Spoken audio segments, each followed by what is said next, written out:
muxuu yahay mowqifkaaga hadda ee arrinta gobolka Gado? arrinta gobolka Gado mowqifkeedu wax la barbaraya maaha. gobolka Gado Jubbaland bay ka tirsan tahay, dastuur federaal iyo ku Jubbaland baa intuba qeexayaan, waa in lagu soo wareejiyo maamulkeeda gobolka Gado Jubbaland. shirkii ugu dambeeyay ee ka dhacay Afisoni madaxweynuhu wuxuu idinku eedeeyay inaad shirka fashiliseen idinka iyo shay arrintaas wax ka dheh. wallaahi arrintaasi way su'aasheedu way saaran tahay.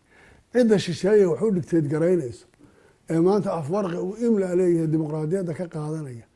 ee ka tegey bal hadda Jabuuti iyo Kenya iyaa lagu eedeynayaa afwarqi iyo Ethiopia iyo inta kale maraysi xagee joogan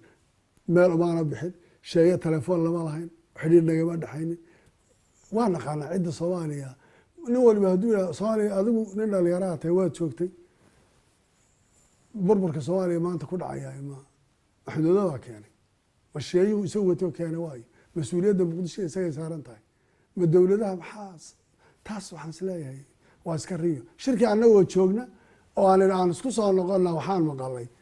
less than 30 daqiiqo gudahood markaan sii baxnay shirkii wuu xidhmay iyo dubbo qayliyay oo la shirkii waa lagu kala tagay sidana la yeelay baarlamaan baa loo noqonay waa kii aan ka hadleen warka ka soo saaray xataa maanaan ku talagelin maanaan ogey sheeyaha la hadlayo